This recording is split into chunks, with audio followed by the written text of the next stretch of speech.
Okay, so going on with the process of providing services to the English language learners with exceptional needs, we want to talk this afternoon of some of the characteristics of an IEP that fits to the ELLs, so that not only is going to provide the services for their exceptionality, but also will include the advancement in the language area. So we're going to talk a little bit about the strategies on how can we work with the parents from different cultural backgrounds to understand a little bit what they go through, and then to see what's going to happen in our meetings.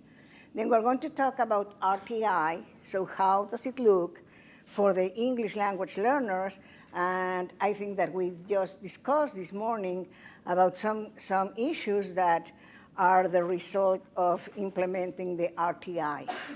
Then we are going to talk a little bit about the monitoring progress, and then some strategies that have worked, practical strategies.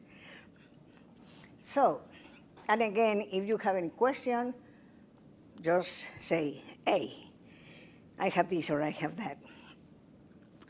Okay, as we mentioned in the morning, the reason why a child has a disability is not because they are dumb, it's not because they are lazy, it is because there is something going on in their brains that is not working equally to the other children. And it has been found that many children in special ed have a higher QA. So, it is very, they don't need to be considered as dumb, they need to be considered as very intelligent people. And it varies from person to person. So in order to have an IEP, so we have to reflect first in all these things that we discussed this morning, just as saying, okay, what do we want to work with this guy? Because I want to give him the most, the best of me as a teacher, as a resource teacher, but I have to consider his culture, his language, a lot of other things that are happening in the mind of that little guy. So a learning disability is not the same as a language difference, and we have to be aware of that.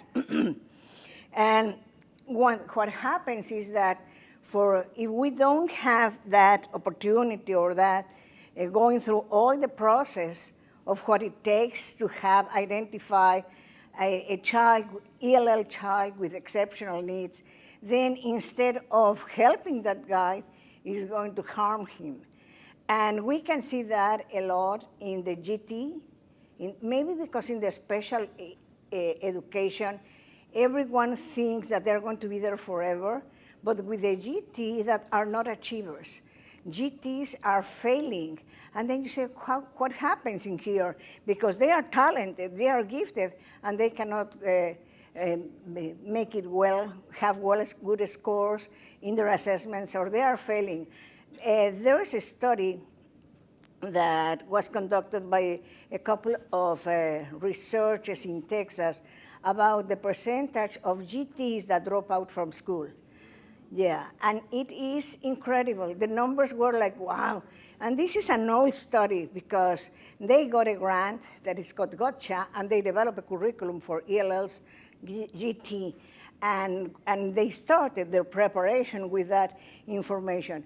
It was more than 45% of the students who were identified along the elementary and high school as a GT that would drop out from school. 45, yeah, and I was like, wow. And of course, their study was limited because it referred only to the South Texas. But still, I couldn't believe it, and it is really scary to me. So, but if we really help the children with disability, we also have had a lot of examples of people who have been successful and have been identified with a learning disability Walt Disney being one of them. And as you can see, okay, he wasn't a special ed, and now look at where he went, all the way through being most of the powerful people on earth. So we don't have to underappreciate those children, and just always try to help them in a way that they can exit the special ed program and be part of the whole school. So remember, we learn when we are motivated to learn. And we made this morning a short example that if I speak in Spanish all the time, you could lose any possible interest that you might have in this conversation because you don't have that understanding of the other language. So this is very important. And for a long time, in the American system, we have focused only in the cognitive area. So we assess the cognitive area, but not anymore. We assess the emotional area.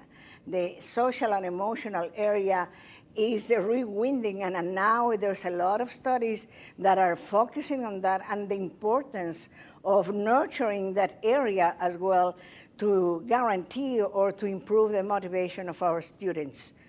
So the quality of instruction, again, maybe we're not providing high quality language instruction for those kids, as in the examples that I mentioned this morning, when a teacher has to pick up the children from different places, or a teacher who is becoming a translator. And we also see many teachers who are in the dual language programs and in the bilingual programs. And what I have observed is that in many cases, they feel more comfortable speaking in English, because even though they know a lot of the other culture, the other language, they still feel more comfortable because they have been more immersed in the English language. So very easily they move from the native language, which is the language of instructions that they are supposed to be using, to the English. So the children are not having a really, really good language support in many cases. So when we are going to be developing the IP, we have to consider all those things. So we have to have the speech and language therapists. We have to have the psychologists or counselors, and also the ESL all bilingual specialists. And if we don't have that one in our building, as Denise was saying, maybe the speech therapist in the next building knows the other language and can be of help. Again, as we said before the launch, we need to find ways of leveraging our resources. We are not able to be independently working because we don't have that capability anymore because of the numbers, because of the diverse type of students that come to our schools. Not only in culture, in levels of proficiency. So now with the iPads or the smartphones, I was reading the other day that at the same time, at this time, 2,800,000,000 people are tweeting at this same moment. And then another huge number about people sending texts. So sending text has limited our capability of communication, because it's easier for us to send a text than rather wait until the other person answers the phone. So, and then many times, even if we're able to do so, we prefer, for confidentiality or whatever, privacy, we prefer to use the texting rather than the phone. So our communication skills are becoming limited and more limited and more limited. Now you can imagine our children at school. So even in the pre-K, they already have the iPod or the tablet, so they know how to handle and download some games and play those games that, who knows? Mm-hmm. So we have to look at that, and then we have to integrate those practices in a variety of ways that have motivated our students and that don't think that they are under appreciated because of the differences in the culture. So, Rosie, I know in our, and forgive me, I should have stated, our 1508 goals is our pupil appraisal goals. And we normally recommend the egg diagnostician to be a part of that team. Oh, yeah. But I noticed you don't have anybody for that piece there. Right. Those people. Yeah, I don't have it, but it should be. Yeah, the diagnostician, yeah. And I really thank you for bringing that to my attention. I believe I just didn't put it, but it is something very, very important. Mm-hmm. So when you integrate from the various fields, then you come up with a better program, with a better IP. So you have to determine the language of instruction, and who is going to do that? Because of the the limited number of ESL teachers or of ESL specialists, of language specialists that we have in our schools. We don't have too many people, so we have to do whatever we can with whoever we have, right? So we have one, and it's the same with the number of counselors, because you go to the high schools, and one counselor serves 450 students.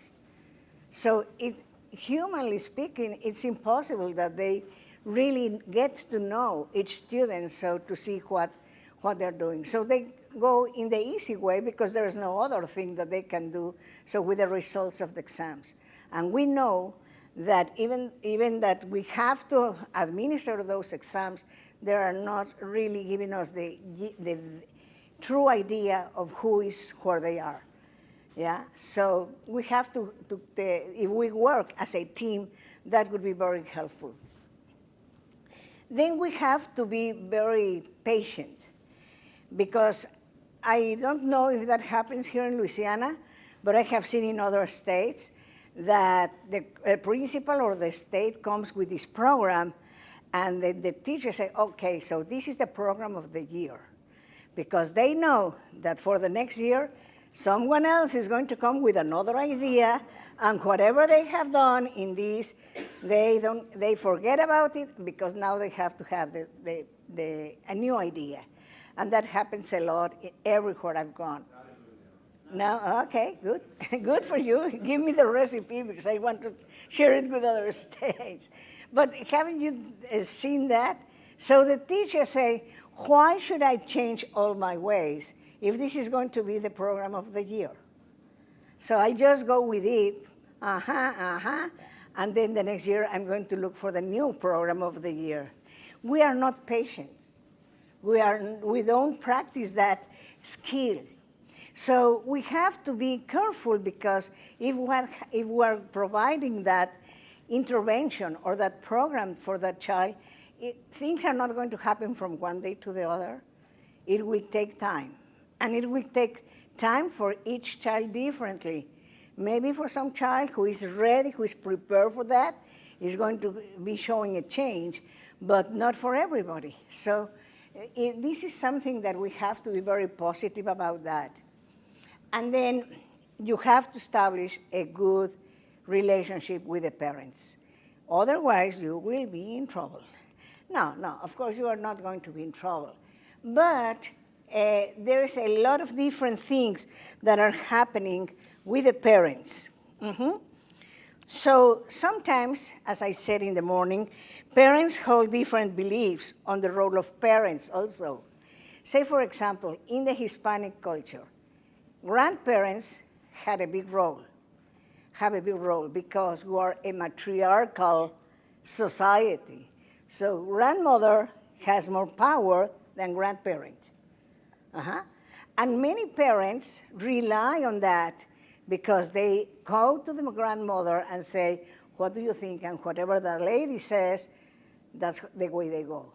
So if the lady is not updated, which more or less is the same thing everywhere, so they will go with the things that in her past were good, but are not good anymore for this era. So, but again, we have to train the parents. We have to give them the information of the benefits of having an extra help, so that the child can succeed and can bright and can be at the same level as their peers. And we have to work on that with the parents. Another thing is that parents don't know their rights. When I provide a training to parents about their rights and responsibilities according to the law, they have no clue that they can do that, especially those who are undocumented. They believe that because they are not documented, because they are not legally in this country, they cannot even ask anything to the teacher and the administrator. So if they are experiencing something wrong, if they are noticing something wrong with their kids, many times they are afraid to go back to the teacher. It shouldn't go there that way, but because they don't know that schools have nothing to do with immigration, and this happens in small towns very often, because they don't believe that they can approach the school to talk about these things. So a good way to avoid this is to establish that relationship on a one-to-one basis. I remember for a long time ago, you were asked to visit with the parents, asked to visit the child, especially those children who were struggling. You could go to their homes and talk to the parents. Well, not anymore because of so many things that have happened. But I'm telling you that about 3 years ago, a school in Dallas, the principal was coming from Hawaii. She moved into Irving, and this lady said, I really believe the value of making home visits. So what I'm going to do, I'm going to pair teachers. So not a teacher is going to go on their own. There are 2 teachers that are going to go, and she sent a flyer to the parents, a letter to the parents saying if they would accept that. Almost 80% of the parents accept that. So it was a great difference because the teachers were able to understand what the child's life was outside the school. And it was very beneficial because now they were able to have that relationship. Parents were delighted that the teachers come to their homes. As I said, we have a lot of Hispanics. There are a lot of Hispanics down there. So I would tell the teacher, be prepared because they're going to offer you food. And they didn't believe me at the beginning, and by the second or third visit, they came back and said, you were so right. They offered you the arroz, the enchiladas, and they offer you this and that and that. And for those teachers who went, and I'm not criticizing, but there were a couple of teachers who didn't want to go to the Hispanic families because of the language, whatever. They said, well, I'm going to go with the Anglo families. Well, there was no Anglo family that even offered them a glass of water. So they were making fun of them, saying, you know, it's better to come with the Hispanics, you save lunch. But again, the parents need to have the information of the rights. And it is the way that you present the things to the parents that they will be open or not open to what you are informing them. If you approach them as a friend, if you approach them as not being, I am the one who knows and you're the poor guy that you are in this country and you don't know a thing. You have to give them some respect, show them some respect, and look for something that they have done or something good in their culture. Say, for example, wow, I learned that this person from that culture accomplished this. Well, even if they don't know, if the parents are not aware of that accomplishment of that person, they will feel happy and blessed and open to you because what you are saying, I recognize that your culture is very important. So that's the message that you are conveying, right? So the parents need to know that they can come to the teacher and explain them all their concerns. And the teachers are not going to criticize them or making reports or just taking revenge against the child. So that's something that we need to do. Now, we have to learn that because of the way the society is structured in other cultures, Many times it's not the parent who makes the decision.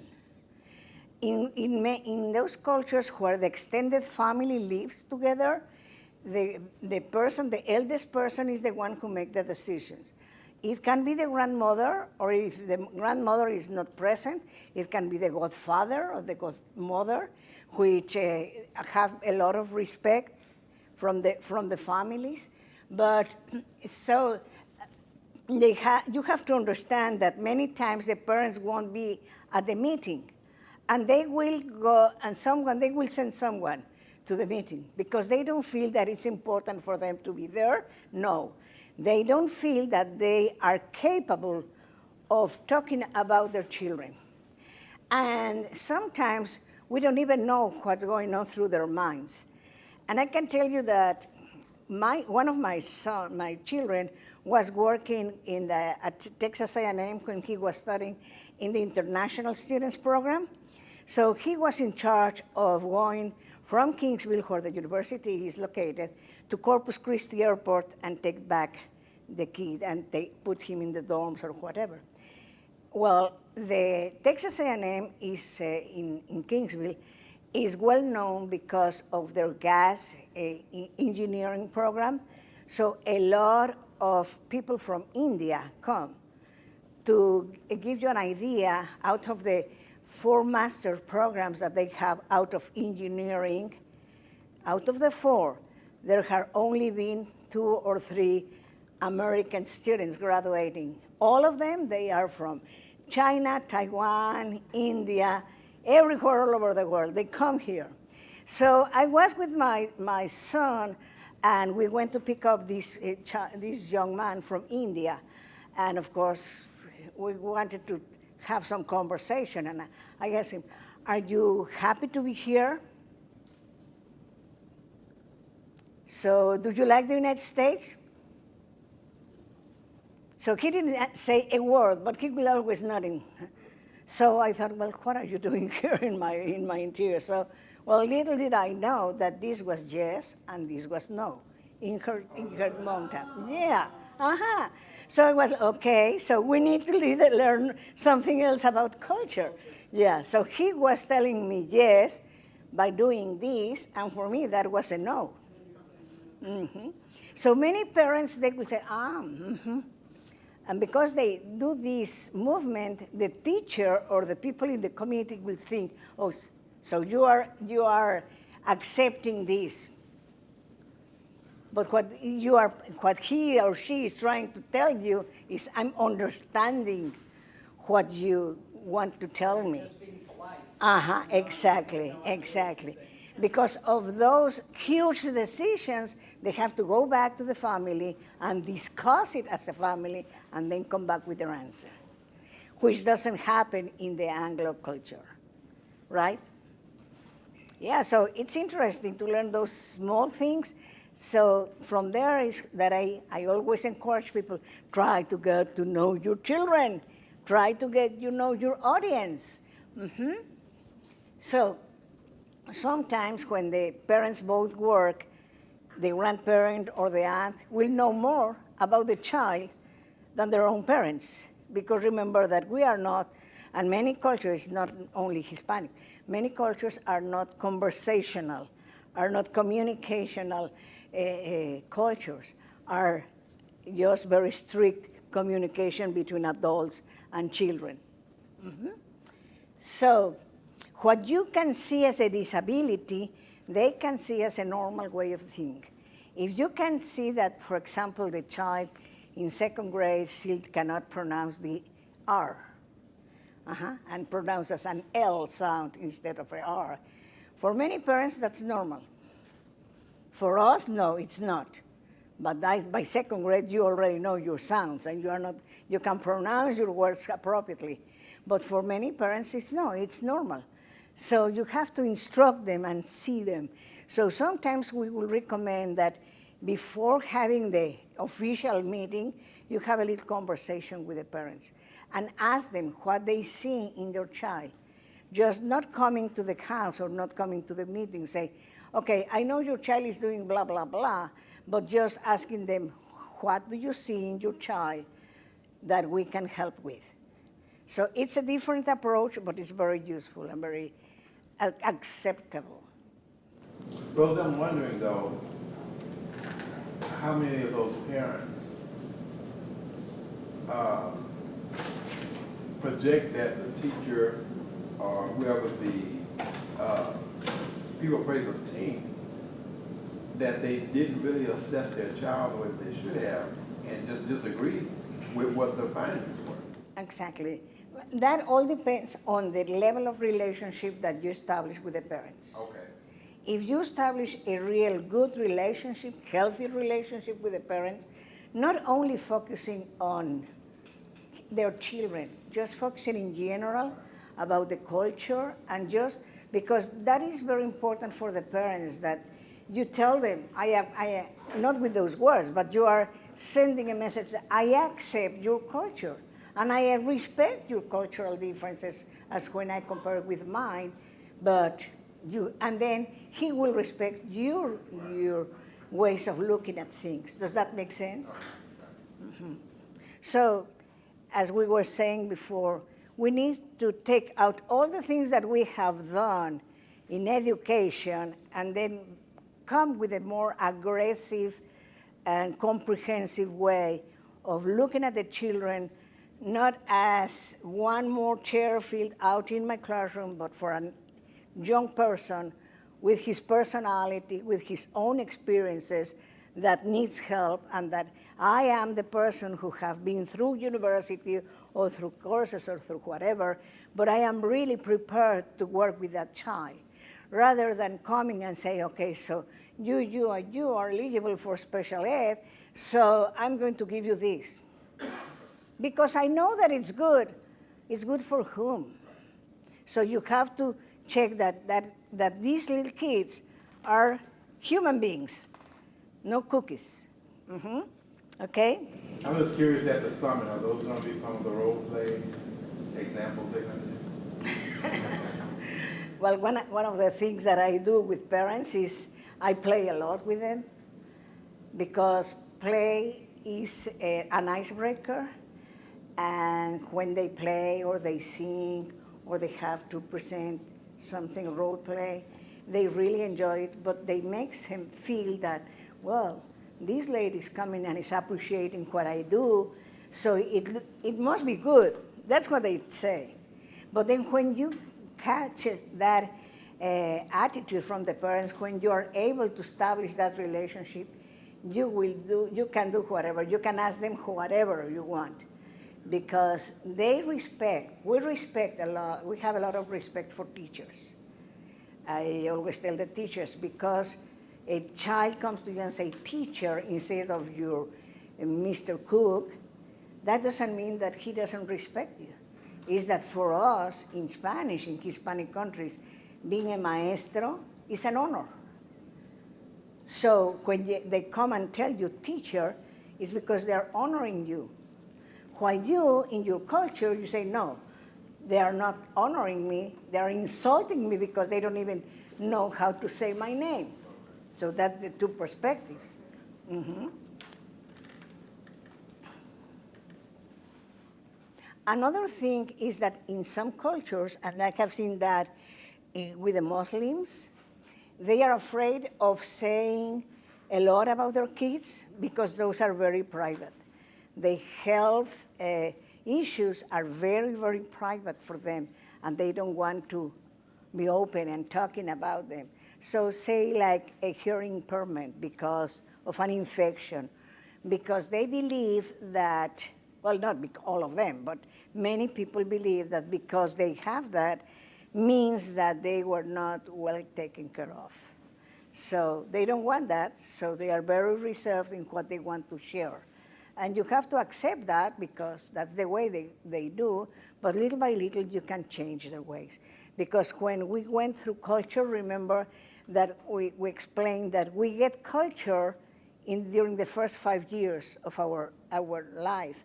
But then after that, our culture modifies or adapts or changes, adjusts to the setting where we live. Mm-hmm.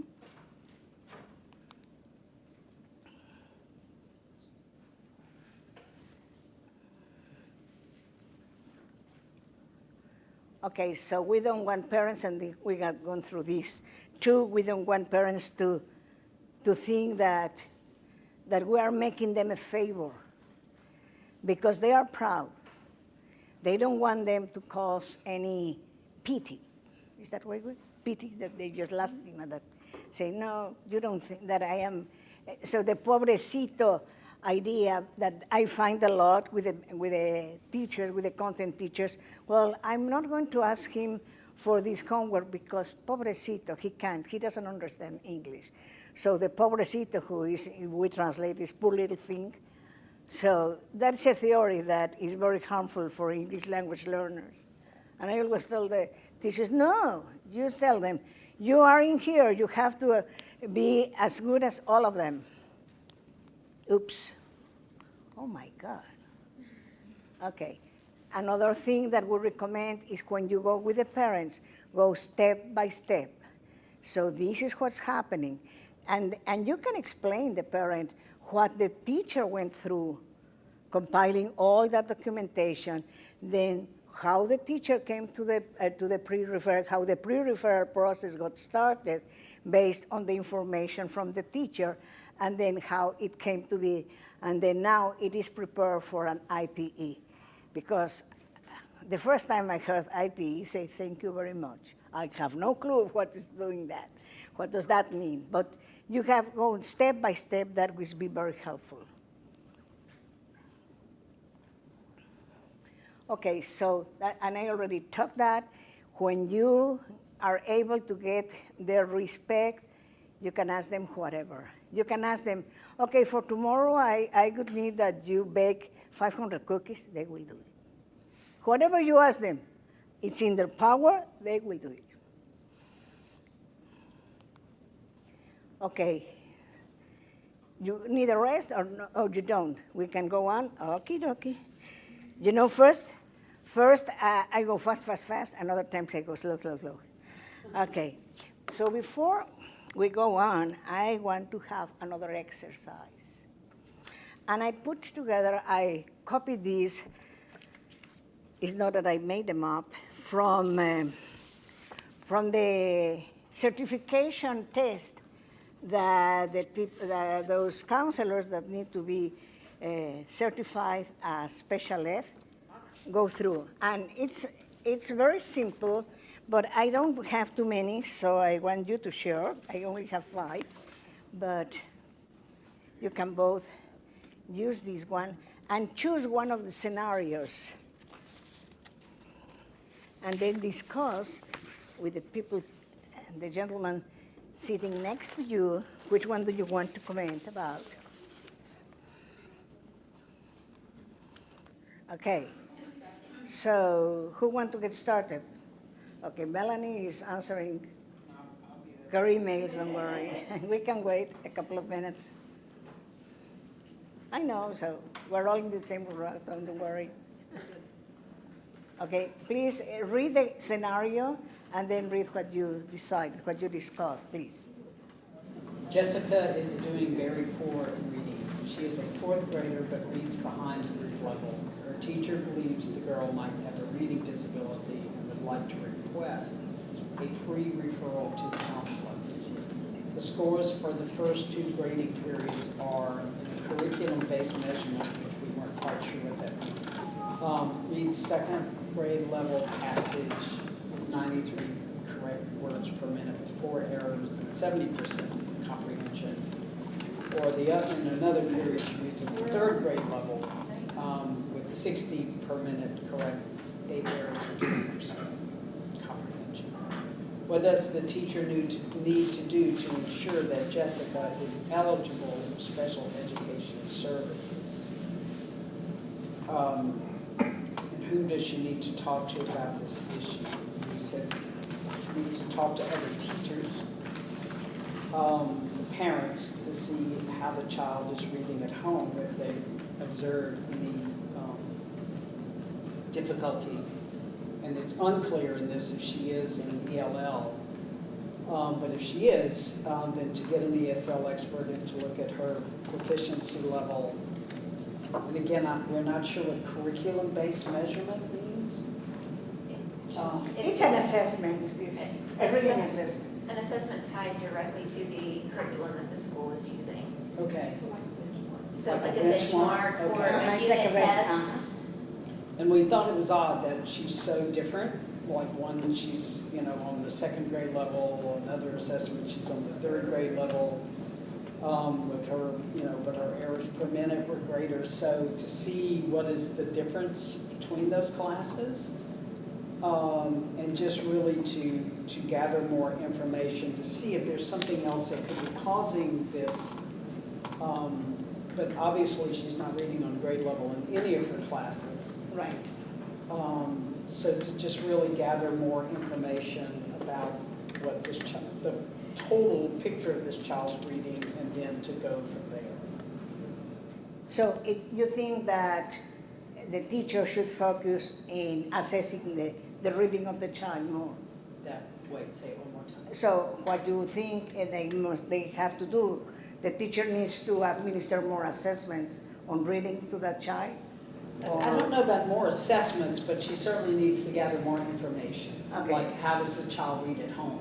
Right, or what type of assessment was given, was it multiple choice, like her learning style may be different from the way that the test was given to her. So Right. kind of looking at some of that.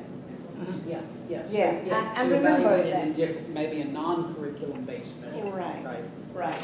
And then something that is important is that we have to realize that many times these kids don't read at home. Yeah. So that's one Right, of the, and then to see too, but is it an academic vocabulary challenge, or is this child really Well, if it's- having difficulty reading for some Right. other, like you said, some processing in their brain, or is Right. this just a vocabulary issue right. that this kid, So you know? I believe that one of the things that a teacher should do, I would recommend, that look for assessments that are more focused on what you need to identify. Because in that assessment is very general, and the results, of course, they are not telling you too many things. Right. But if you can analyze a little bit more the reading of the child, like with running records or with things like that, so that they can have a better picture of what's going on in the reading. Right. Because it looks like at the beginning she was in second, and now she's going in third. Now for the third period of exams, it looks like they are administering those exams every 6 weeks maybe. Yeah, And then, so you want to make sure that it looks like she is making some progress, Right. but still not enough progress. So what type of IEP, if any, needs to be provided to that child so that she can continue making progress, right? And to whom? Well, I would talk to the interventionist if we have one at school, because not all of the schools that have, or with a literacy coach if they have to, but also with a resource person. Not that I'm sending you this girl, but what other strategies can you recommend me so that I can work with them? to get a bigger picture. Right, right. And of course, if the parents are available and are open, of course, talking to them will be an asset, will be a good thing to have more information. So to me, that what this lady, this teacher, I don't even know if it's a he or a she, the teacher needs to have more data and observations. Observations are very powerful.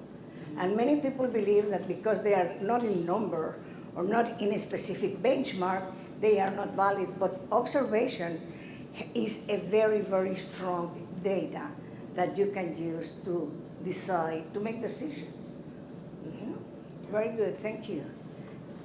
Please.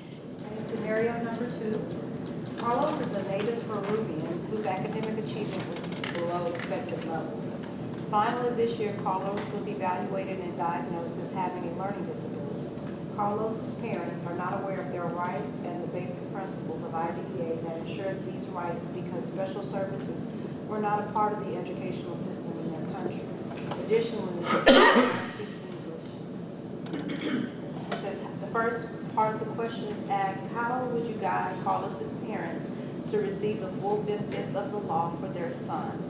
And what I noted was to schedule a meeting with the parents, and during that meeting provide them a copy of the procedural rights and safeguards guide from the Department of Education's website and also have a translator there to ensure that the parents understand what is being shared, and also give an opportunity for the parents to ask questions and have that translator there to support those efforts.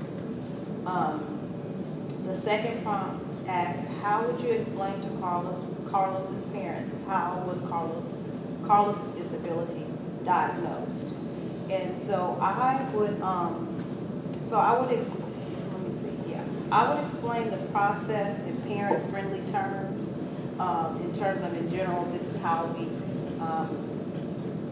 students go through the evaluation, pre-screening, screening, evaluation process, and then show them copies or evidence of the evaluation results, and then share with them what supports that were given to Carlos prior to, during the screening process, if we did anything in regards to response or intervention, and what was strengths, what was weaknesses, what worked, what did not work, and then what would be the next step to say, okay, this is what the teacher alone could provide.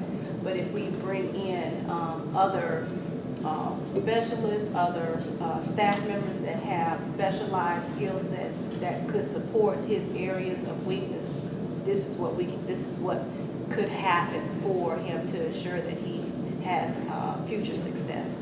And if anything, if they've started anything in terms of any of those type of interventions, to saying this is what we've seen that has worked for him, and saying, okay, this is what we've seen work specifically for Carlos, and this is what we would like to continue to do to get the parents to buy into, and not so much focus on the negative.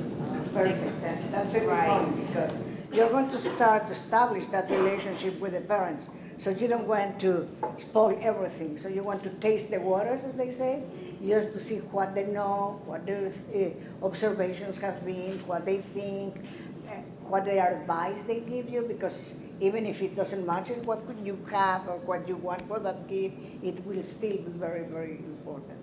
Very good. And then the last one, whom would you invite to be a part of Carlos's IEP committee? And of course, we would invite the parents, anybody else that they would like to bring to support the decision-making process, along with, of course, the translator, the regular general education teacher or his teachers, ESL teachers if applicable, and any staff that would provide the services and support, including a language specialist. So just across the board, whatever type of wraparound supports that would be provided for him, all those stakeholders would be invited. Great answer. Thank you so much. What about you? You want to read it? I'll read it. All right, scenario 3. Leonardo is a 10-year-old child who has been diagnosed with a disability, has not been diagnosed with a disability. The teacher is concerned about Leonardo's immaturity. He cries every time the teacher refuses his request. Leonardo also cries if other children do not play games according to his rules at recess. The other children in his class call Leonardo a crybaby. Leonardo's teacher is growing tired of having to sue Leonardo every time he cannot get his way. So the first question is, do you think that Leonardo's behavior can be a result of a disability? And so he needs to get the details, but that's no. No. Okay. You need more information. One of the things we talked about, especially after you're going through a lot of the slides on culture, you'd want to find out, what is the culture of the home. Right. You see, maybe presenting this and saying what your observations were to parents to get their feel for, is this behavior, I'll probably be horrible. Is the same type of behavior you experience at home or something else? Yeah. And what do they do to remedy that, if anything at all? What else can you say about Well, that? we were 10 years old is a real critical age for that kind of behavior. Is possibly this child a baby of the family? it might be accepted at home. A divorce, things like that. Okay, yeah. Back the Situational, child. yeah, something situational. So it didn't share anything about his history, but it's a critical point. I mean, it's hard to bounce back from being called a crybaby. Right. You know, we would ask also, is this being addressed through PBIS, Positive Behavior Support Program? This would be a real good skill to try to get in there and model appropriate behaviors, reward growth toward the expected behavior. And always, too, we talked about, you might want to get in and do a language screen. You know, it might be the result of a gap that's starting to widen because of language development. Not Right. necessarily ELL, but just Yeah. overall language development. And I think you're going to, those are some of the parts of the question too. It says what types of data should the teacher collect to develop a pre-referral for Leonardo? So this information, Denise is. Right. We did touch on the PBIS, but some of, you know, we know the areas of concern, but if you start charting this, you know, you would want to start, you know, how well does he play with others, or how often does he play with others? Is he ever ready to work? I mean, does he come prepared to work? And another one that I would be interested in knowing about is, what does it take to redirecting? Could you get to the point where you could redirect him non-verbally, or does he need some sort of direct intervention to redirect? Because, you know, as explained, it's a non-academic concern, but it will definitely start taking time away. Right, so, but all the things that you are saying, do you think that the teacher needs to take care of those? Because if we're talking about the pre-referral, and we talk about all the data that the teacher is going to collect, so do you think that all the issues that you just mentioned has to be addressed by the teacher or by the counselor? What do you think? Oh, the teacher would be the first line. Now, if the teacher collected data for 1 week, 2 weeks, and saw that there's absolutely no situation during the day that he comes ready to attend to, or that he plays well with others or participates, then that might let her see in her mind it's beyond PBIS. Exactly, perfect, yeah. Yeah, because again, it's the And then, of course, observations if of the it's teacher. situational, And I like, see that we don't have yeah, any that's question, what- but it's the same question. What would you do? but if it's health situation at home, someone's sick at home, or a divorce at home, Right. you know, and the teacher knew that, the counselor could jump in more immediately. Exactly, yeah. So, and that's good, because that's so a way that the teacher is going to be working with the counselor combined, so that it's not only the teacher's role, but the other person, the resource teachers, can come and give some feedback on that. And there may be somebody else besides the main teacher that could do a little bit of the data collection. Maybe, you know, does this happen in every school environment? Does it happen in the Right. learning classroom, in the PE classroom? Sounds like it happens at recess. Right, yeah. I'm just curious, how does that work? I'm just ignorant about it in terms of the attention with the parent. Is the best practice that one person from the school be the focal point, maybe the teacher, or, for example, if you have a social worker involved, you know, looking at behaviors, and if you have the psychologist who's responsible for maybe some counseling? I think that we need to go to preventive rather than remedial. So if you have a parent liaison, the parent liaison Right, that would be role ideal. would be perfect to start Yeah. establishing The relationship. that relationship, especially with those kids that are causing problems or are facing something different from the others. And then the teacher also would help. But you have, again, as we said in that scenario, you have to try to get their input rather than just come and I'll give you all this information and you better do something with your child. So Yes. no, just what are you noticing in your child's conduct at home, or what, something that they can provide information for you. Right. Does that make sense? Absolutely. Mel, I think I'd like to make a note of that for the cohort for the academy. If we could do a survey to see how many districts are funding parent liaisons that would help with the ELL students, you know, education and articulate things to parents, just to get a feel for, is it something that they're pursuing? Because, I mean, from this, I think that there will be a vital part in trying to get to some of the roots of the problem. And the parent liaison will help with all parents, not only with the ELL parents, with all parents, with parents from special ed, parents from everywhere, because that is his role or her role, is just to start establishing, taking the school out to the community, rather than just waiting for the community to come here now. Just, I always say, I don't know why, but every time that something horrible happens in our schools, everybody learns about it. The media is here, newspapers, everybody's here, but they never see all the miracles and all the nice and wonderful things that happen in our schools every single day when you are helping that child that is just struggling so hard and he succeeds. So that I'm clear, because I was thinking that the liaison in these particular examples would be someone that could perhaps understand the culture of the family as opposed to general parent liaisons. Because to me, they could do just as much damage as a regular teacher if they don't really understand the culture and how to establish those relationships. Bruno, I was about to say, Melanie, you might want to add to that survey a question about how are you using your parent liaisons, because I think like schools have different expectations of what that role is. Right. And if they do have a very general, this is just somebody who works with parents across the board, versus this is a parent who's working specifically with our Hispanic community, or depending on the community of the school and the population of students there.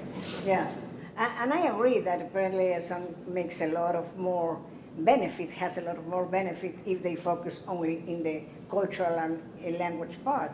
But I also think that, and I have seen that, let me tell you, that there were a couple of people when I was working with Monet in Missouri, that these Anglo parents tried to sue the district because the parent liaison was focusing on the Hispanic families.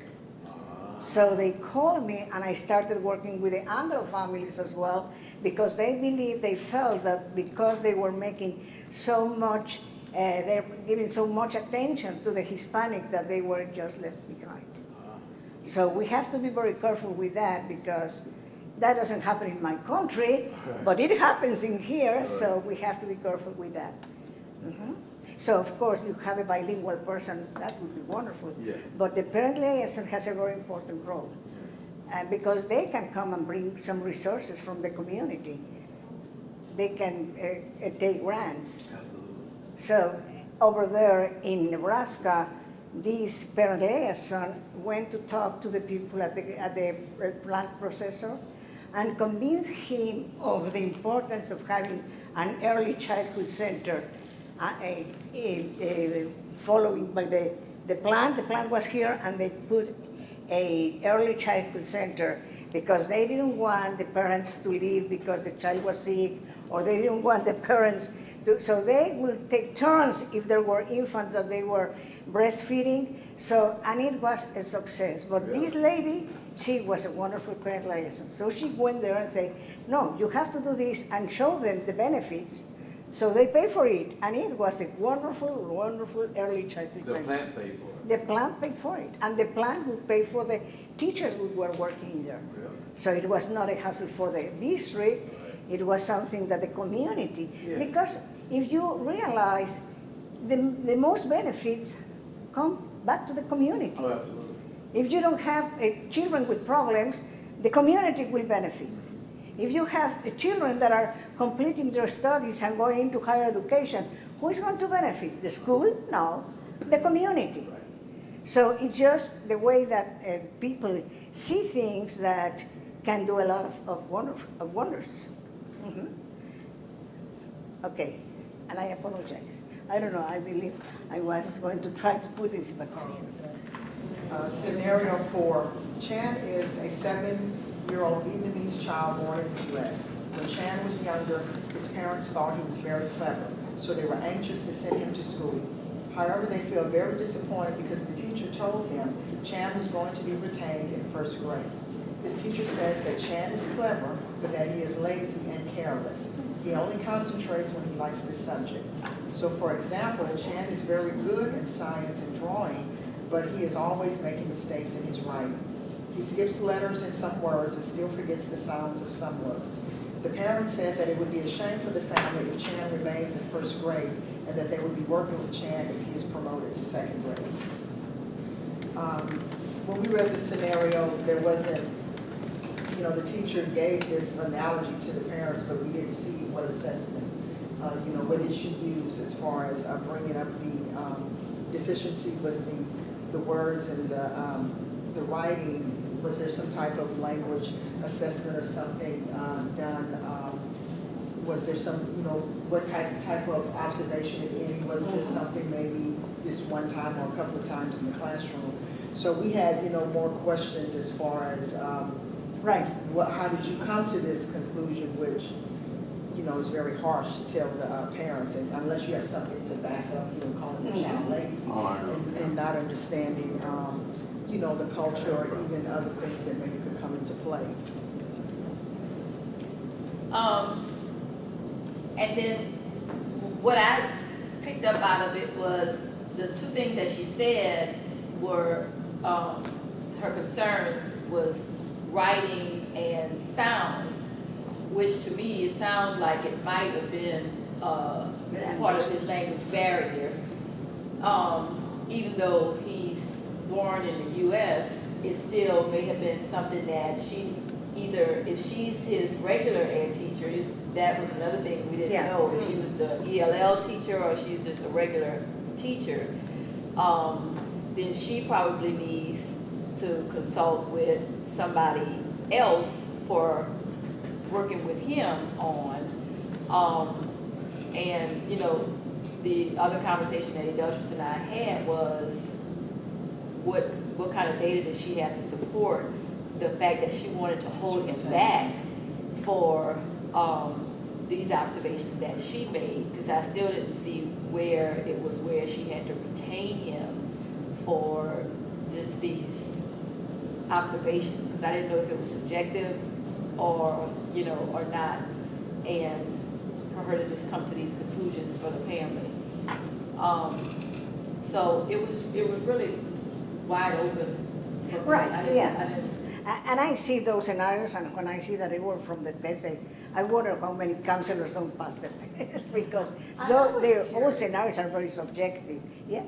I was curious what his first language was, even though he was born in the United States. Well, it looks like it was Chinese. Yeah, that's Yeah, right. because all of those scenarios refer to English language And learners. so the sounds of words may be because they sound so different in Vietnamese Right, than they do yeah. in English. Yeah. Is he translating everything he hears? I mean, is he? Well, what happens is that there are some languages that are so different that the children struggle real hard. However, there are some schools in California that the parents have implemented, and they volunteer their time on Saturdays and Sundays. These are Chinese parents. So to teach the students, to teach their children good Chinese and preserve their culture. And the results from those studies show that, again, if the child has a good foundation in their native language, even though it's Chinese, that is nothing similar to English, they do better in the English test. So they do better, they advance faster than all those kids who don't have that. And I think that what happens is that when you're learning a language, you're learning concepts all the time. Whatever the type of language support program that you have, you're always learning something else than the words. So if they have already the concept, the transfer would be only for the words. And this could end up being a real good example too of maybe this is an accelerated or gifted student, but they still are going to have uneven rates of development. Right, yeah. So understanding the child, and in this case, what I saw in that case is that maybe the teacher just went with her observations and didn't have any data to show to the parents. And because if she doesn't have any data to show to the parents will feel first their culture. It's embarrassing. We don't want that. Everybody will say, no, that's a dumb boy, so we don't want that. We have that experience with children that misbehave. I remember when I was the principal and we had a problem of behavior. Many times the parents would come to me and say, please, I promise you that everything is going to change. I'm going to do this and this and this and this, but please don't give them the suspension. So they would come to advocate for the children. Of course, they couldn't do anything, but it seems that for many parents, that is the role that they have to play, to show that they care for their child instead of just say, okay, well, I know that he misbehaved. He needs to do this and this, whatever the school decides.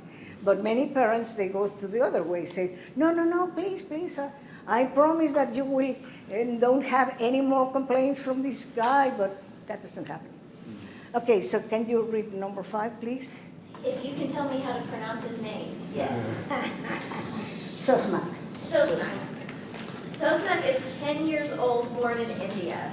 He came to the U.S. with his parents when he was 8 years old. He is miserable at school because the other children tease him, laughing at his accent and the cap he wears. Sosmak is a clever boy and he used to like school. Last year he was at the top of his class. But this year 2 new boys started school. They told the other children all kinds of stories about Hindu people. They have turned the other children against Sosmak and now he just wants to leave school. What would be the best way to solve this situation? Can his accent be considered a disability? Why or why not? So we are 99% confident that his accent cannot be considered a disability because that would be a linguistic or cultural reason. So, okay, good.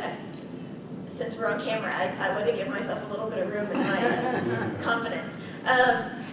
But we talked a lot about looking at this more from a behavior, interpersonal relationship situation, but trying to weave in some history and geography, some cultural studies things. And so we talked about the teacher being responsive and providing opportunities for the other children in the class to learn about other cultures.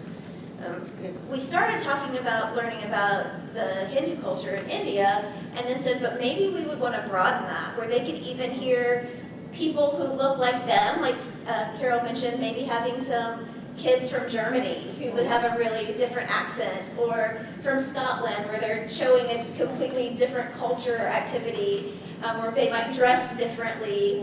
And I said maybe Texas, because they talk different there too. But having Similar country, I'm telling you. but giving the whole class some opportunities to see that being from a different culture, having a different accent or type of dress is not something that's worth being made fun of.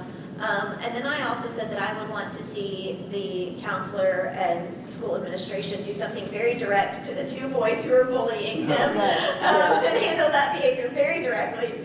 Then we talked about what parents could do, and we started looking at what type of resources might be available within the community. Are there some, if there are other parents in the community who have a similar background, maybe connecting Sosmak with some of the children who are maybe a year or 2 older that have been successful in school and helping him build some of those relationships. But also just learning from those other parents about how did you address this so that your kids would continue to want to learn and be involved. Good, very good, very smart. GTs, everybody GTs. No, but well, the reason why I chose these scenarios is because I believe that sometimes we have a lot of theory, and then we packed our brains with theory. But then in the practical part, so what am I going to apply? So I want to discuss these so that, because these are scenarios that you may not find in your work, in your everyday job. When someone calls you and says, what can I do if I have this and this and this? And it might be the principal, or it might be the resource teacher, or even a teacher. I have seen many teachers, when you are giving them a presentation, that they come and can you tell me what can I do with this and this and this? And say, it has nothing to do with what I was presenting, but it's just that they're worried about what they can do. So far so good? No more questions? Okay. So now we're going to talk a little bit about RTI. And RTI has become a good way or a good approach to teach. And for many, many schools, it has been the program of the year, of the years, because, say for example, in Kansas, they call it multi-tier technical support. In Missouri, they call it RTI for everybody. And so they have come with the different names, but basically what it means is that that RTI is based that the students as a general group, they are receiving the highest quality possible of instruction in a general format. So the teachers are prepared to provide that instruction high quality. Okay, and they are focused on literacy. The main focus of RTI is literacy rather than numeracy. So they believe, or the premise is that if children are literate enough, they can go with other subjects easier than if they're just focusing on each subject separately. So RTI has become a new fashion approach to teach. And even though they are similar and different ways of implementing it in the schools, we have to consider that out of the 56% of public schools that have one or more ELLs in each classroom, 20% of those 56 schools are instructed by teachers who are not knowledgeable about language acquisition or are not ESL certified teacher. So, because of that, we have to realize that there's something happening exactly with our English language learners, because in the first place, even at the tier 1, they are not receiving the high quality instruction that the other children are receiving because of their limited language proficiency and because of the limited knowledge of the teacher to work with those type of children. Okay, so as RTI is implemented, again, it is important to think that whatever we're going to do, all the strategies and the materials are culturally relevant for the students and are appropriate, not biased by culture. That there is no discriminatory assessment. So one of the things that is happening is that in the assessment part, many states and school districts have come with different ways of assessing students, rather than only with the standardized criterion reference test that publishers are selling as donuts, as fast as donuts, with everything that comes out, with core curriculum. All these publishing companies are selling books for close reading. And then core curriculum and all these other are coming with math. So it is a good business, but we have to be careful about what we select to help those kids. So again, relationships, understanding our children. If we don't understand our children, we are not going to be able to give them that information. About 2 or 3 years ago, we worked in a task force with Diane August. I don't know if you're familiar with that lady. She works for an association of research. And then we work with her because she has done a lot of research about teaching English language learners. And we focus on the Common Core, of course. So what we came up with, and she was telling us that how important it is to select the books that we are going to be using to teach. So it doesn't mean that you are going to lower your standards for the English language learners. It's just that you are going to use different books about the same subject for the English language learners as you are going to use them for the mainstream students. So with a little bit complex vocabulary, with a little bit of more information, maybe a little bit of more pictures. And we developed like a lesson for the Martin Luther King's I Have a Dream. And we were really impressed of how many books at different grade levels, Lexile levels, you find about Martin Luther King, I Got a Dream. And of course, it's not only the one, but we made about other topics, and there's always some book that can be read for the kids, or can be used for the kids who are not language proficient yet. So, some of the tiers, we need to identify that the instruction needs to be adjusted according to the level of proficiency of the language. But also that they should be monitored closely, because, as I said in the morning, language acquisition is a continuum. Every day changes. And I'm not saying that every day we're going to change our instruction planning, but we eventually, like every 6 weeks or every 4 weeks, we can revisit our language program and see how much they have advanced so that they can receive the instruction they need. So the intervention, so as I said, tier 1 is for everybody. Now then you give them an assessment or observations or portfolio, whatever you decide, and then you identify in which area are these kids failing. I'm talking not only for 1st grade, but for 4th grade, for 5th grade. So you can, in the tier 2, you can work with the kids in a different level, in small groups. One of the things that was implemented in Carthage, as I told you, is that at the beginning, every teacher had all the students in their classroom, as everybody, right? But when the time came, instead of saying tier 2, they call it Tiger Time.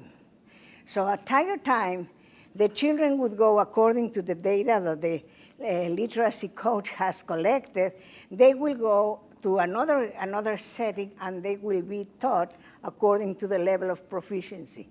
So it doesn't matter, it was not the resource teachers, it was not the language English, the ELA teacher, it was every teacher had some group to teach, some group to work with. And they, through the community, again, they were able to get a good stock of books for the different levels. So everybody has a book, everybody had that preparation, and ELLs, non-ELLs, special ed, everybody has to go through the 2nd tier. Why? Why do you think that happened and that was successful? Do you think that was a good idea? So all the students in my class have tier 1. And then at certain time, we go to Tiger change or switch, and everybody goes to different places according to the specific skills that they want them to develop. So, but everybody, not only the children who were struggling, all the children, and all the teachers were prepared to provide that. So what do you think? Do you think that was beneficial? Why or why not? I think it was beneficial because you're meeting the needs of all the students, not just the ones that were struggling, maybe those that were on level and maybe some enrichment. Exactly. Yeah, so I would say that it's beneficial. Right. I would also add to that it keeps students who are struggling from missing out on other core instruction. If you pull them out of science to do additional reading instruction, then they're missing out on that content. Right. So, and the third benefit of that is that nobody felt different. Everybody felt that they were in the same page, everybody, all the teachers, all the students. And then, of course, from there, they went to tier 3, and those were the children who were referred to the resource center, to the resource teacher.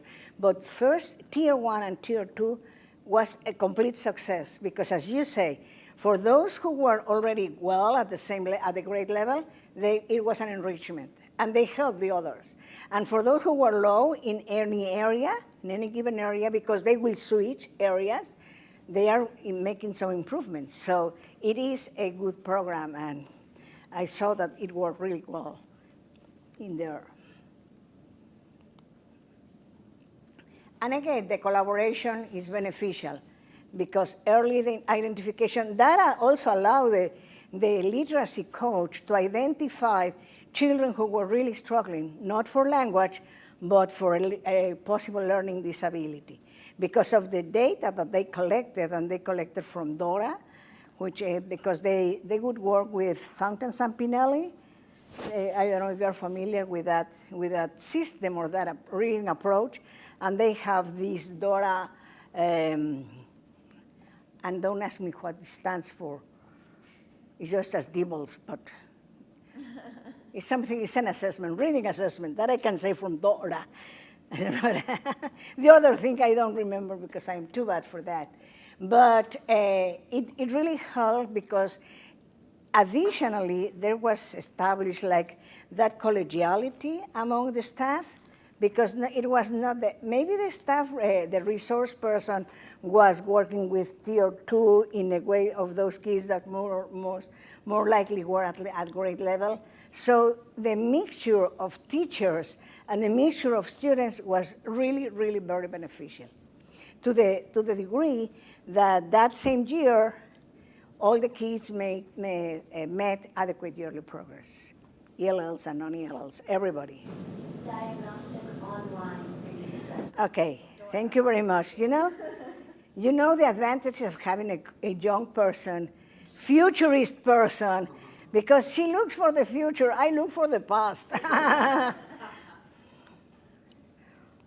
Okay, so the team members, then they get together, and for that, in that specific school district, because it was all the district that all the schools were working like that, what they saw is that by mixing the people in the committees, they asked for volunteers to be in the committees. Let me tell you that for 560 students that they had in that specific school, there was only one bilingual person and 2 ESL teachers, certified teachers for everybody. That was their resources. So, but being like that, people learned a lot from others. So people learned from the ESL teacher, and the ESL teacher would go and come and say, just having more or less the same role as the literacy coach. So it was very beneficial for everybody. And that was a good way to take advantage of their limited resources, because they didn't have anybody else talking and knowing Spanish, but that only lady. You remember Carol, because you went with me to that a couple of times. So it is you can do a lot of things if you collaborate. And that is the important part. We have to change. Now, we come to the progress monitoring. If you're a team, then you can decide who is going to monitor the progress of the IPE. The resource teacher, the language teacher, the committee as a whole. Who is going to be monitoring those kids? How often are you going to be assessing those kids? How often are you going to, do you set your timelines so to double check that the goals are being met, that the benchmarks have been reached? So the monitoring process is something that is really, really important to decide as a group. Because maybe you think, okay, with this strategy, with this intervention, this child can accomplish this and this, but then the language person will come and say, well, I don't think so, because we need to look at that. So they combine their knowledge, so together they come up with a plan. Oh my goodness. My finger doesn't want to work anymore, I believe. Okay, so, and again, and this is something that I'm preaching to the choir, progress monitoring is related to see how much is the intervention working, on how many adjustments do we need to do. And I have seen in some schools that teachers are afraid of making adjustments in the IPE until the next meeting. And I think, why? I believe that there should be the flexibility. If the monitoring committee is reporting that the child is accomplishing or is reaching the benchmark, then going further, I believe that that would be beneficial. Okay? So, and the assessments, again, need to be done or tested with true children, true peers. And what I mean with true peers is that those children have similar language proficiency and cultural experience. And sometimes you think that it might be hard for you to find someone like this, but not really, because there's always enough people in the school that might be at the same level of proficiency. Maybe not at the same grade level, but at the same level of proficiency, right? Okay, and this is an example of a method that has been proved that is useful, because what they do is they assess the skills based on the curriculum. Maybe that's what they are referring to when you say that. Because the scores are during different times of school. So it's not that there's a window. For example, with the state, the standardized tests, you have a window that you cannot go out of that. With this method, it's just like a portfolio. So you see that that child that you are seeing that is making improvement, you keep those things, and that will serve like an assessment. And there are some teacher-developed assessments in there that you can have to see how much has that children with disability improved, not only in their academics, but also in the language. If they are not progressing in the language, even though they are progressing in their academics, there's something wrong. The language program is not working, right? Accommodations, as we have mentioned in the past, accommodations cannot be different from the ones that the child is offered during the regular classroom. So you cannot give them, maybe you don't have enough dictionaries to give to the child, but now for the day of the test, then you have enough dictionaries. You cannot use that, because they have to be the same as the ones that you provide during the regular classroom. That's something that many people don't know. Well, an interesting question came up with the part about the math being in Spanish, that is now an accommodation, but does that mean that they have to make in the classroom the instruction in Spanish? Yeah. So, and I don't know if the question was ever answered, but that they had to provide, because you can imagine a child is in English and then on the test suddenly Right. everything is in Spanish, that there had to be a bilingual support in the classroom as well. Exactly. So, Exactly. I was gonna say, we've always said, it's not that they have to have that accommodation every single day with every single Right. assignment, There's some. but No, it's but something that somehow they are it used is, to yeah. using, otherwise they're not gonna know, like, what a shock to open up the page Yes, and like, whoa. it's in Spanish, and they Right. may not know that vocabulary in Exactly. Spanish if they haven't ever Exactly. had that conversation. That's for sure. And we have seen a lot of cases like that. Yeah. And the They good give news them is they're because- bilingual math books, so- Exactly, Yeah. exactly. So many students, they come to the teacher, please give it to me in English, because that's the language that they are working with. And unless they have that opportunity of reading in their native language or of nurturing that progress in their native language, it is not convenient to give them the test in their native language. But many people say, well, we are doing this. Wow, yeah, but what are you doing in the classroom? So I believe that this statement is important, because you cannot provide accommodation in a test which has not been offered to the student in the regular classrooms. Yeah. So look at every child as an individual, reflect the cultural values and beliefs of the child, monitor progress closely, adapt instruction, track progress in the new language, assess children regularly, base instructional decisions, and ensure consistency across language. That's what we were saying. Some academic suggestions is use academically rich programs that integrate basic skill instructions openly, build vocabulary and background knowledge. Remember, I have seen kids in 5th grade that didn't know what the word in Spanish is tocino, and in English is bacon. They have never in their lives seen a piece of bacon, a strip of bacon. So when the teacher came here and they were talking about something, I don't remember what they were talking about, he was talking about bacon. Bacon, and I said, what's that? Well, what you use for breakfast. No, I don't have that for breakfast. I have frijoles and huevito, and that's it. So they have never seen the word tocino. Can you believe that? 5th graders. 3rd graders, they don't know what a giraffe is. They have never gone to the zoo. So you don't have an idea of how many things you learn when you go and observe those teachers and say, okay, I'm glad that I'm not a teacher in the room anymore. Mm-hmm.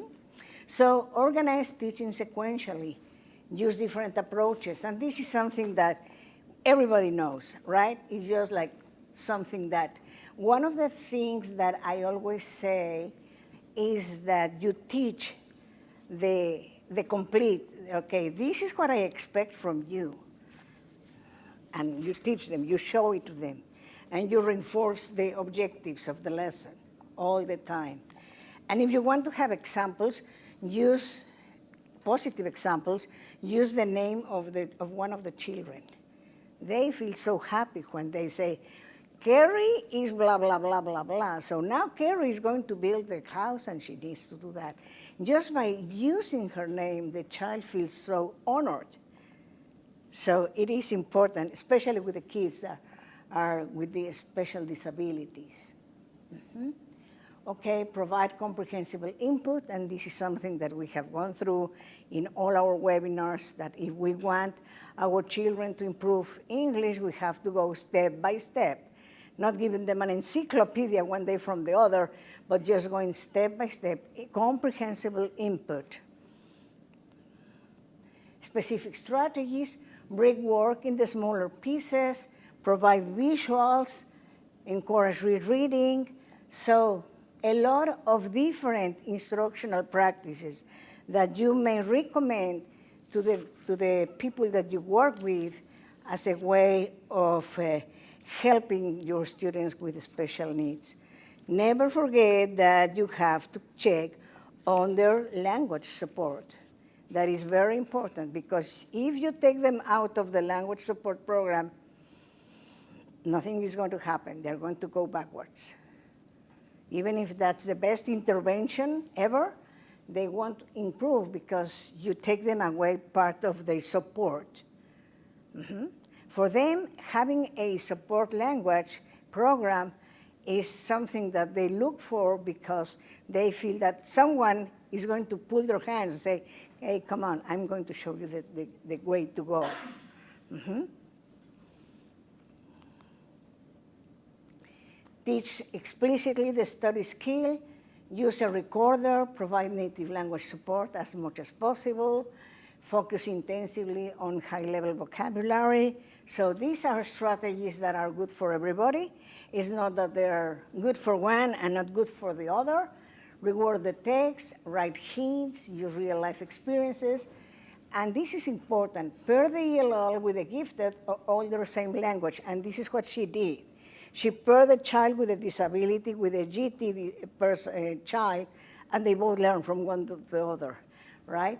So the child will learn more English if he's placed in an English class. If you cannot support them in their native language, just put him with someone that can help them, like a peer coaching, a child, some other child that is working with him, helping to understand things.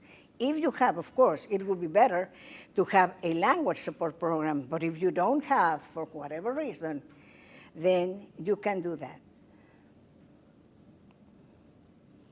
Okay, so now you can go back to your knowledge chart and see if we answered all the questions or the topics that you were willing to learn about, and if not, just let me know. And it's not going to be just for the record. It's going to be, I'm going to try to answer them. Rosie, so it's funny because our language person here talking to me just last week about dual language programs. It seems like you're suggesting that of all of the interventions, if you can have a dual language program, that is one of the most effective interventions to have in the child's native language. Right, yeah. To- Dual language program Yeah. is the best way to go. But unfortunately, we don't have enough teachers Right. mastering the other language. We agree. Because even if we have teachers that have been certified in their countries, when they come here, they have to go through all the process, and they don't, because they don't master English. But yeah, dual language has proved that it's the best way to go, because children are nurturing their native language and are also learning a second language. And for these children, they are learning a second language and they are nurturing their first language, and they both combine and help. Well, and I was reading of some program with the dual language, and of course it's, like kindergartners and little ones. And there were even Anglophones in that 50-60% of the day was in Spanish, and the rest was in English, and it was the same even for native English-speaking children. And, it was phenomenal by X time, they were all equally bilingual. Yeah. And it has been proven that it's the best way to go, because the children who are, let's say, Chinese children and are put with Anglo children, these Chinese kids, receiving the information in his native language, is going to be a plus. But more likely is going to be instilling or feeding her self-confidence, his self-confidence. Because one of the things that happens in this country is that many people believe that English is the first only class language in the world, and that the other languages are second category or third category. That is the belief across the board. I'm not saying that you in here believe that, but across the board I have found that. So because of that, every child that comes with another language feels that his language is not good because it's not high quality, it's not first category. Yeah. So, and that unfolds a lot of other things: lack of motivation, bad behavior, reluctance to be learning. So, but because that is contagious, to be honest, many teachers believe that English is the first language, first category language that needs to be taught here in the United States. So when the child receives information or instruction in their native language, more than the language, you are sending them the reinforcement. Your language is valid, is valuable. So that's what we are learning. And when he sees that Anglo kid learning Chinese, how do you think he can feel? That he's there on equal ground. Exactly. Thank you very much. So that's what happens. Unfortunately, we have some dual language in Lafayette, and that East Baton Rouge Parish actually is starting a dual language program this coming school year. Yeah. Just in one of their magnet schools. And you will see the results are great. Yeah. The results are really, really wonderful. It takes time. It takes time. And they have the right teachers. A lot of professional development, because teachers have to work as husband and wife. Yeah. Yeah. They have to work together all the time. So no one goes further, not the other one. They have to have more or less the same rules for the class rules, have the same benchmarks, so one in English and one in the other language, but it has proven that it is the best way to go. And that's what many countries do. Finland, they have 5 languages in school. They learn 5 languages in school. So Chinese, they are learning English all the time, and they are also nurturing their Hmong language, Hindus, you name it. So it is the mentality that we need to change. And we need to just stop thinking, okay, here comes Rosie, poor Mexican lady, old lady that is come, and maybe she's taking my job. Well, that's the way many people think. And I'm not going to take anybody's job, These are these migrants, these people who come undocumented and are going to take the jobs of many Americans. Okay, show me one American that would like to be in a processor plant. One. Talk to the employers. about Exactly, that exactly. want to- So it's not, but it's still, it's there. And many politicians explode that. Explode that. When I tell my story of what did I go through to get the citizenship, they say, wow, I would have never done that. And it's not that I am a superwoman, I'm not, but it's just that I persevered. But it's a lot. It took me 17 years of working one and the other, and the other, and another step, and another step to get where I am now. But I was lucky because I was educated in my country, so I was able to come here in an educated environment. But what about that gentleman or that family that comes from a rural area in El Salvador, where they don't even know how to read or write? What can they do? So that's where we're at, and that's what we need to fight about. We need to be open to the people. We need to be open to diversity, not tolerating diversity, accepting and embracing diversity. So if you have any questions after you complete your knowledge chart, I'm here. Yet, still here. Or if you have any other question? Okay, so Carol came all the way here, driving, poor girl, in the middle of the night, rain, hail, but she has to be here because she brought the evaluation forms. So she will kill me if I don't say anything about the evaluation. I do have a question. Yes. Does public school, let's just say, in Mexico, you're from Mexico, right? Mhm. Which part of Mexico? Mexico City. Okay. Does public school look similar from region to region to region, or how do you describe it? Okay, I can describe 3 types of schools in Mexico.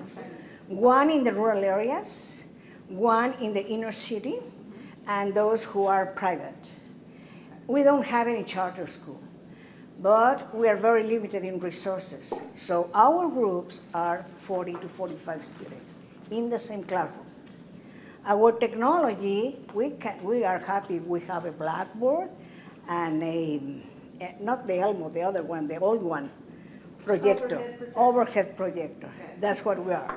And of course, then we have the private schools that have all the money in the world and they have all technologies and blah, blah, blah. So if you're in a rural area, your schools, because of the setting on the limited budget that you have, of course, the government pays for the teacher. Let me tell you that education all the way from kindergarten through college is free in Mexico. Otherwise, you go to a private school. But the public system is free, not college tuition for after high school. No, everybody's free. So that causes that in the rural areas, you very often find multi-level groups that you have in the same setting. Because children have to work half an hour, or 3, 4, 5 miles, to get to the school. The government provides a set of books to every child in Mexico, regardless if they go to the private or to the public school. The same curriculum all across the board, the same expectations, and they don't have like standardized assessments like in here, but we do have a middle year and a final end of the year exam. And if the children fail that, they are retained. It's not that, but in middle school and on, they give another opportunity. They can present the exam, like our extraordinary exam, that's what we call them, and they can have that. But if a child, say in middle school, if they fail 3 subjects, he retained. So in general, the philosophy for our schools is that the family role is to oversee that the child is fed correctly, that is taking care of his health and his manners, his behavior. Yeah. They believe, also our culture believes that education is the school's responsibility. The school's responsibility, 100%. So we help the school with homework, but because we're helping the school, not because we think that it's our responsibility. Now, for the last years, a lot of schools have been improving their curriculum to get more high-order thinking skills, especially in the private schools, because the private schools can compete with any school all over the world. But as they are as expensive and they are wow. But for the public schools, they are trying to get out of the memorizing system and then go into the high-order thinking skill, but that's a process. Well, and you were saying too, I mean, like the cultural differences, like I hear all the time. Hispanic parents don't care about their kids' education. It's not that at all. It's like in Mexico, a parent would never even consider going to a school to talk to a teacher about their child's, it would be completely disrespectful and Absolutely. it just would, because Absolutely. they're the experts. What am I going to tell a teacher? Exactly. It's just as when you go to a physician, are you going to tell him, so did you learn your symptoms? Exactly. So it's the same. For us, it is the same. And it's not only for Mexico, it's in general all Latin America. Because I have had the opportunity of working in different countries. So it's the same thing. The philosophy is education equals school. School is not compulsory. In the law, it says that every single child born in Mexico and every child living in Mexico has the right to go to public school, from kindergarten all the way to high school. But it is not compulsory because of the numbers. I'm telling you, if I was in a room with 54 first graders and a couple of them missed, I was happy. I would never call them, why didn't send your child to school? Say, hey, bravo, 2 less. But of course not, but because it's not compulsory because of the numbers. Right. And then another thing is that the time is very limited. Because school starts, say, elementary, and we're talking about the inner city. Okay, we start at 7:30, but we end at 12:30. Because at 1, there's another shift. So the other one comes from 1 through 6. And then they leave because there's another shift. So we have another shift. And I'm talking about even kindergartners. So the other one is from 6:30, 6:45, all the way to 10:30. Wow. That's how many we are. What do you do for teaching staff? Well, you have the same teacher because we are not well paid. So we take 2 or 3 shifts. I'm going to be here all day long, okay? Yeah. So the situation is completely different. Now, if you're in a rural school, I have this teacher teaching 1st, 2nd, and 3rd grade with very limited resources. So what do? I go to the outside. I go to the field and say, okay, we're going to talk about flowers. So you choose them. So a lot of experiments, a lot of hands-on activities. Not that we bring them into the class, but we take the class outside. So, and again, of course, we have, as everywhere, we have wonderful teachers, and we have not so wonderful teachers. But in general, we don't have too many behavior problems because that is the obligation of the family. That is the family responsibility. So that's why when you are here and you see a Hispanic parent coming and picking up his kids or coming and visit with you as a teacher, the first thing that they will ask is not how is he doing. No, is he behaving? Because if he behaves, I'm okay. If he doesn't behave, aha, so what is he doing? So he's screaming, he's not paying attention. So when that child comes to the house, he's going to be punished very, very strictly because he's not behaving in school. But the parents won't ask you, is he reading at grade level? What's that? What's that? We are not a reading culture, unfortunately. So does that make sense? So you can see the difference. Some years ago, I took a group of 30 teachers from Texas to a small village, and it was a wonderful ranch. It was a beautiful building, and I take them there, and I took them to the schools in the surrounding areas. And then we went back to Mexico City, and I took them to the schools. And then to end their visit, I took them to a private school. Well, of course, they were in love with the private school because that private school have laptops integrated in every single desk. They have all those type of technologies, but it's because they charge a lot. Mm-hmm. So more or less, that's the way that we are over there. I didn't realize the shifts at all. Oh, yeah. Okay. Well, and then what is the mandatory, I mean, how From long? kindergarten through high school. Through high school is Yeah. mandatory. Yeah. It has to be offered kindergarten through high school, but attendance is Attendance. not. Uh-huh. No, if the child doesn't show up to him. So we don't So have there's it no compulsory. requirement Right, to attend. right. And Rose, it's amazing, I was listening that you talked about the expectations and how the home pretty much controls, whether or not a kid behaves. And believe it or not, I know down south, our culture has somewhat evolved away from that. For example, with my parents, that was the conversation, whether or not, okay, is he behaving and doing what he's supposed to do? That's what I want to do. Right.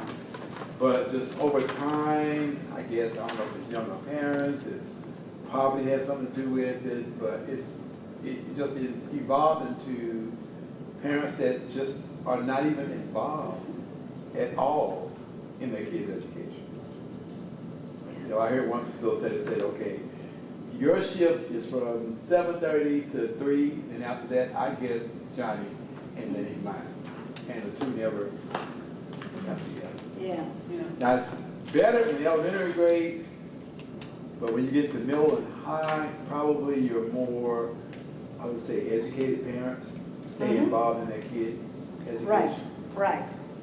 Yeah, and I'm always afraid that those good ways of rearing the children go away. And that is happening with our immigrant families, because they want to play white. They want to play white. They want to become white. Okay. Well, they cannot change the color of their skin, they cannot change their genes, but they like to play like if they were white. So they don't want to speak their own native language. They feel that their parents are old-fashioned, they don't care about them, they don't worry about them. And then the girls are getting pregnant when they are 15 because it's cool.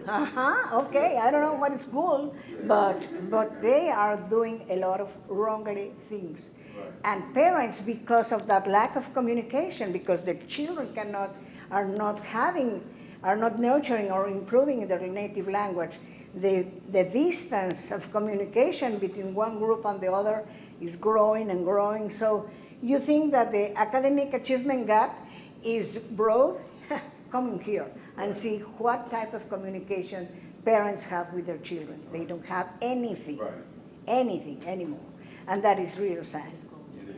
And because it's showing that there's no more family values.